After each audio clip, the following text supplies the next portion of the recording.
So Disney Plus Day is tomorrow, and everyone is excited to see the slew of announcements that Marvel Studios and Disney and Star Wars has in store for everyone. What's going on, y'all? So yes, you did hear that right. I did make this video originally to drop for Disney Plus Day, but I decided to hold it because I just, like I said, was not expecting them to announce a lot of stuff, which they did not. A lot of the stuff they talked about we already knew. Also, I realized that I probably could switch Moon Knight and She-Hulk because She-Hulk is going to be more CGI heavy than Moon Knight, and it would need a little bit more time because they did start off filming around the same time. So I decided to switch them around and put Moon Knight as the first Disney Plus series and She-Hulk as the second one. So that's really it. So you will see sort of like a weird cuts to those corrections. That's it. But without further ado, let's get right back to it. Now I'm gonna just say this right here, right now. I am not expecting this year's Disney Plus Day to be anything like the Disney Plus Investors Day we got last year.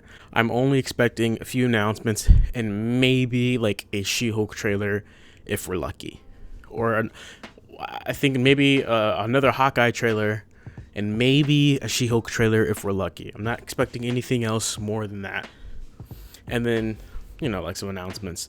Same thing with Star Wars. Maybe another Book of Boba Fett trailer and maybe an Obi-Wan trailer and then just more announcements.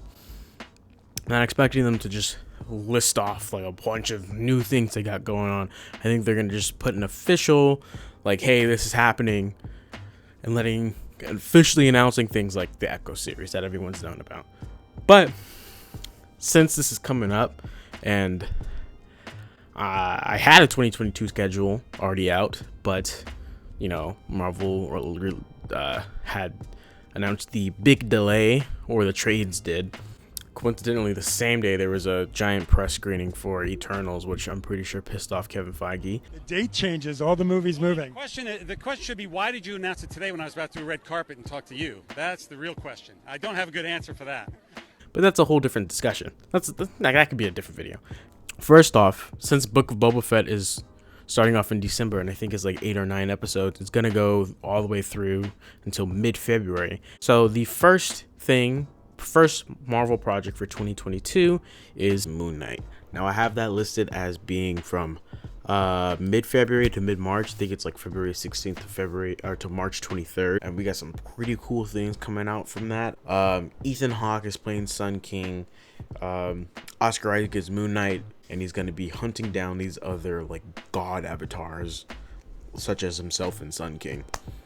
Now Moon Knight is a crazy character, son of a rabbi, I believe, who has multiple personality or dissociative identity disorder, and he thinks himself to be the Fist of Khonshu and does very violent things. Oscar Isaac is playing him.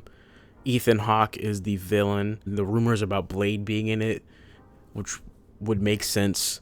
I would love to see things like Moon Knight, like Oscar Isaac, taking on like different voices and like different character and different like movements and stuff like that for each version of each personality of Mark Spector, rather. Like I said, not much is known about that. The only thing that came out was the suit leaked and nothing else.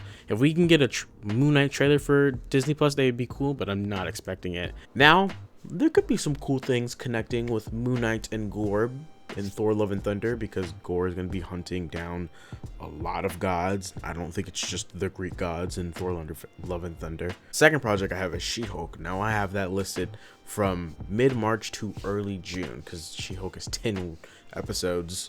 So they might, honestly, I could totally see them doing this, where they change it to where they do 2 episodes a week, but it's still early.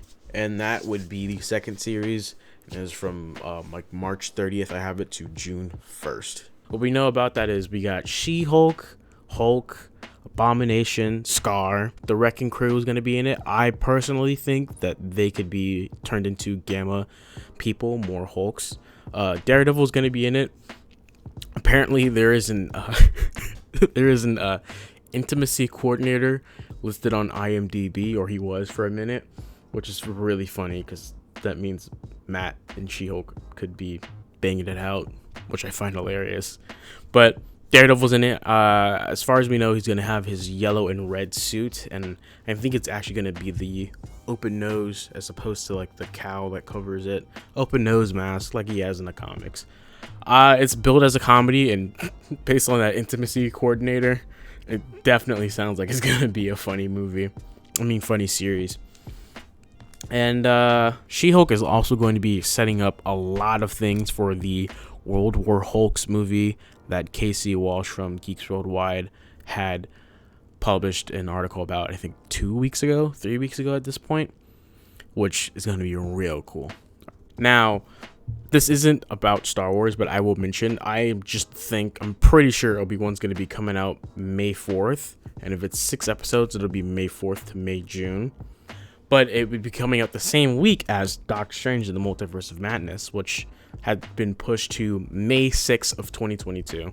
That movie's got a whole bunch of crazy stuff going on. Loki characters could be popping up in that. Some people think Spider-Man No Way Home characters will be. I don't think so, personally.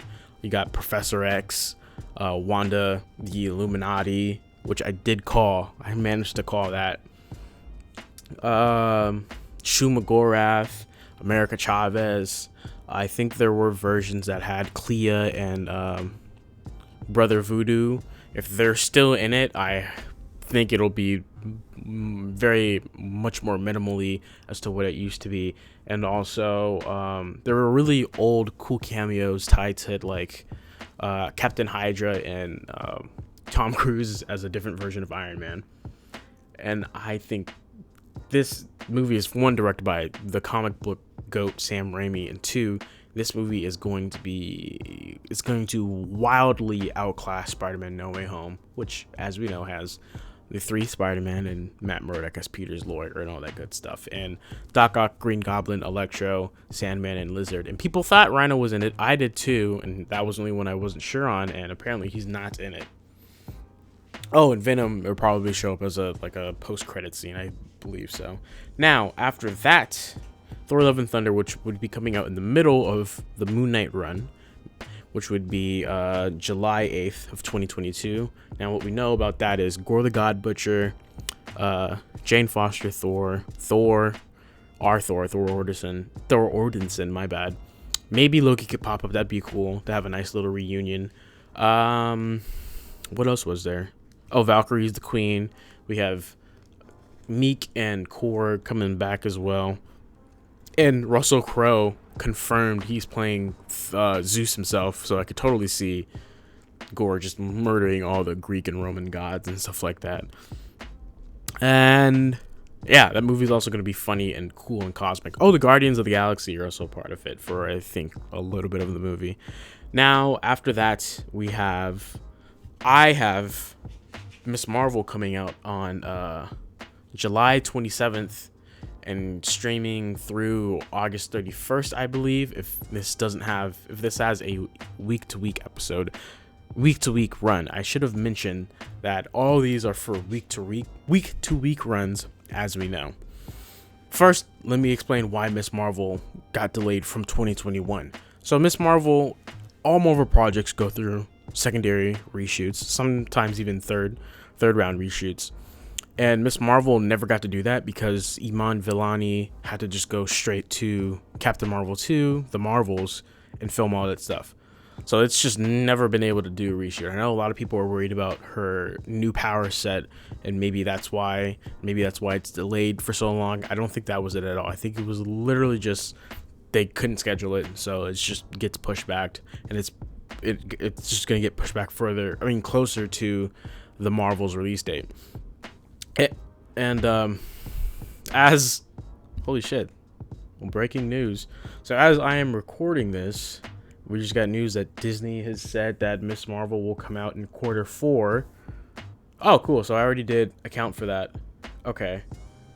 So Q4, the fiscal Q4 year is typically, I think, July to the last week of September, sometimes the first week of October.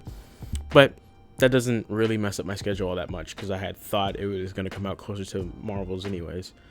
Now, Miss Marvel, she has a new power set because I just because the Inhumans aren't very interesting apparently in the comics.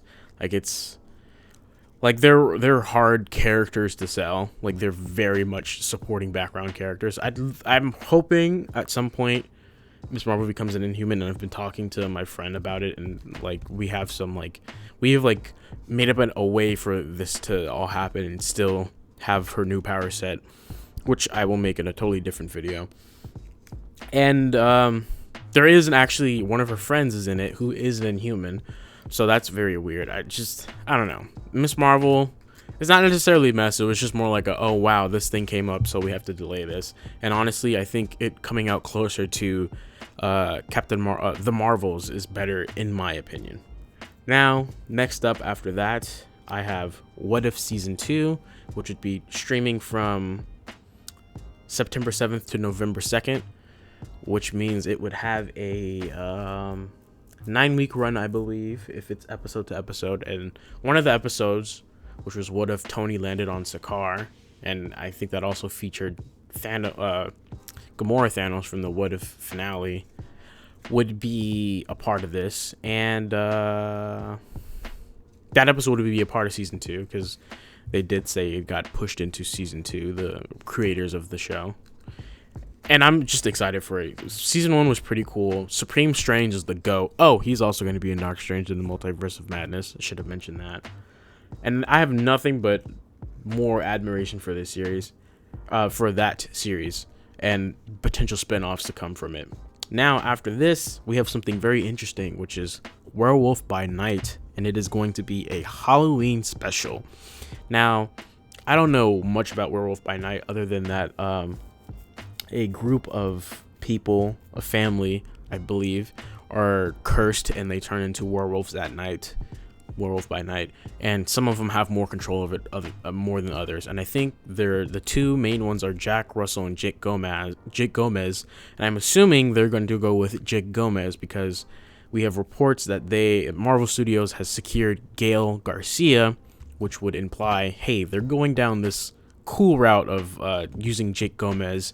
And I have mixed feelings about them starting off with legacy characters, and I don't know much about Werewolf by Night to begin with, so I don't really have much of a stance on this. I'd have to see how they do it first before I have anything definitive. But I think the best way for them, if they want to, for me personally, if they want to start off with a legacy character, which Jake Gomez I think is, like I said, I don't know much about Werewolf by Night, would be establishing that Jack Russell does exist and having him in this series along with Jake Gomez. Werewolf by Night is a Halloween special, so I believe that will be coming out October 26th, the week of Halloween, essentially. Now, the next series, or a week before Halloween. Now, the next thing I have is Black Panther: Wakanda Forever, which is November 11th.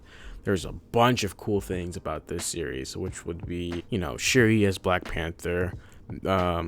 I've seen things about Okoye being in a relationship with Aneka, which that implication of Aneka being there is really cool because that's a whole different, much more lore they can go into.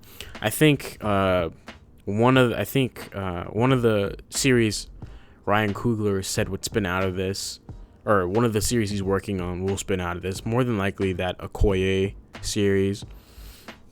Also, the Atlanteans, the MCU's version of the Atlanteans is in this. Now, I have a whole different video about that, and I think Eternals actually did set that up. And it won't be out by the time this comes out, because this is coming out in like a couple days. So, but look out for that. It's going to be pretty cool. I think a lot of people aren't expecting that. Now, Tenoch Huerta, my bad, is playing Namor. So Namor is in it, obviously. Also, there was a report from My Cosmic Circus. Now, this is getting real spoilery, I think. Now, My Cosmic Circus, Miss Lizzie's Hell site, did get the Will Poulter thing right, and apparently T'Challa and Nakia will have a son, and that will be something that is mentioned in the Black Panther Wakanda Forever. And if that's the case, that means that kid could be anywhere from like 4 to 8 years old. Or 5 to 8 years old, my bad. And I'm super excited to see what they do with this, and like the conversations that are be coming out afterwards, and how they handle everything, and how Wakanda is going to go forward in the wake of the passing of T'Challa. Now, next up, I think Mando season 3 will be coming out around November 9th to December 14th. And right after that, we would be getting, the week after that, we'd be getting the Guardians of the Galaxy holiday special, which would be December 21st. Now, Murphy's Multiverse pointed out something. They had something in their article, which I think was really cool, which they said he has heard, he has something, but nothing concrete, that Marvel is going to be pulling out one of their shinier characters from their toolbox in here. Now, I'm jumping to the conclusion that's either like Nova or Silver Surfer, and James Gunn did take to Twitter and say that he will be introducing a new character in that, and it wasn't Adam Warlock, even though Adam Warlock could fit that shiny build because he does have gold skin. All the Guardians are going to be here for that. I'm hoping Thor could be in it because that'd be pretty cool. But other than that, that's all we know. That's all we know about the Guardians of the Galaxy holiday special. I think it is going to be shooting either right before or right after Guardians 3, which as of now is shooting. And we have no idea how long these holiday specials are going to be. The Werewolf by Night and Guardians special are, I'm assuming it's going to be like 1 to 2 hours. And those have also got me super excited. Now, I'll be giving you a look into what I think the first 3 titles for 2023 are. Secret Invasion, The Marvels, because Ant-Man and the Wasp did get pushed back in that great delay, which would be in, I think that's February 23rd of 2023. And finally, we have Echo. Now, Echo is something I've been waiting for a long time, ever since I found out she was going to be in Hawkeye, in the comics, she's Kingpin's adopted daughter, and she has major ties to Kingpin and Daredevil. And based off of spoilers for Spider-Man No Way Home, recent leaks, we know that definitively Matt Murdock is going to be in Spider-Man No Way Home. But with that brings me to the end of this video. So if you like the super nerdy content, Marvel, DC, Star Wars, and anime news, theory, and reaction videos, then this is the place for you. So go ahead and like and subscribe, and share in your favorite subreddit, Facebook group, Twitter group chat, Facebook group, and I'll see you guys next time. Comment down below what do you guys think about the schedule, and what do you think about She-Hulk? All right, see you guys next time. Peace.